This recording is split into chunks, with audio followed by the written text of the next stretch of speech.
Hello everyone, welcome to my channel. So இந்த வீடியோவில் நம்ம இதை பற்றி பார்க்க போகிறோம்னா, வெஸ்ட் இண்டீஸ் மற்றும் அமெரிக்காவில் இந்த ஆண்டு ஜூன் மாதத்தில் வந்து டிவியில் வந்து ஸ்டார்ட் ஆக போகுது. டிவி ஷோ வந்து வரப்போகுது. T20 உலக கோப்பையில் வந்து இந்திய டீம், அப்புறம் அயர்லாந்து டீம், அப்புறம் பாகிஸ்தான், இதே பிரிவில் வந்து பாகிஸ்தான் டீம் வந்து இடம் பெற்றிருக்குன்னு சொல்லிக்கிறாங்க. இந்த நிலையில் வந்து அயர்லாந்து கேப்டன் என்ன சொல்லிக்கிறாருன்னா, இந்திய அணிக்கு வந்து எதிராக சிறப்பாக செயல்பட முடியும்னு சொல்லிக்கிறாரு. ரீசெண்டாக கூட பார்த்தோம்னா, இங்கிலாந்து சுற்றுப்பயணுக்கு சென்றிருக்கும் பாகிஸ்தான் அணி வந்து இதற்கு முன்னாடி இங்கிலாந்து அருகில் இருக்கும் அயர்லாந்துக்கு எதிராக 3 போட்டிகள் கொண்ட T20 தொடரில் விளையாடியது.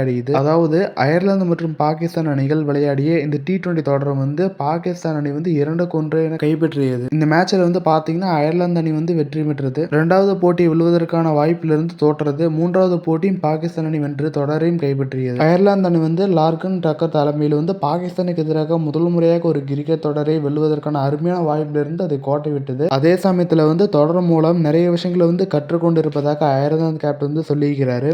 இதை குறித்து அயர்லாந்து கேப்டன் லார்கன் டக்கர் கூறும் பொழுது, பாகிஸ்தான் அணிக்கு எதிராக பெற்ற வெற்றி மட்டுமே நன்றாக இருந்ததுன்னு சொல்லியிருக்கிறாரு. பாகிஸ்தானுக்கு எதிராக தொடரை வென்றிருந்தால் நன்றாக இருந்திருக்கும். ஆனால் அதாவது அந்த ஒரு வெற்றியை மட்டும் அவங்களுக்கு வந்து ஒரு பூஸ்டப்பா இருந்திருக்குன்னு சொல்லியிருக்கிறாரு. அதாவது வர ஜூன் 5ஆம் தேதி வந்து இந்தியாவுக்கு எதிரான போட்டி ஒன்று இருக்குது மேட்ச். அதுல வந்து இது வந்து இப்ப ஜெயிச்சிருக்கிறங்காட்டி இதுக்கு முன்பாக எங்களுக்கு வந்து இது ஊக்கமளிக்கும் சொல்லியிருக்கிறாரு. அதன் பிறகு என்ன சொல்லியிருக்கிறாருன்னா, பாகிஸ்தானுக்கு எதிராக நாங்கள் மில் ஓவர்களை சமாளிப்பதற்காக பவர் பிளே ஓவர்களை அடித்து விளையாட விரும்பினோம். அதுக்கப்புறம் பாகிஸ்தான் கொஞ்சம் தற்காப்பான முறையில் வந்து அந்த நேரத்தில் வந்து விளையாடுதுன்னு சொல்லியிருக்கிறாரு. ஆனால் எதிரணியாக நாங்கள் அவர்களிடம் இருந்து கற்றுக்கொண்டோம். இது உலக கோப்பையில் எங்களுக்கு பயனுள்ளதாக இருக்கும் என்று சொல்லியிருக்கிறாரு. மேலும் இது போன்ற விளையாட்டு செய்திகளை தொடர்ந்து பெற நம்மளுடைய சேனலை வந்து சப்ஸ்கிரைப் பண்ணிக்கங்க.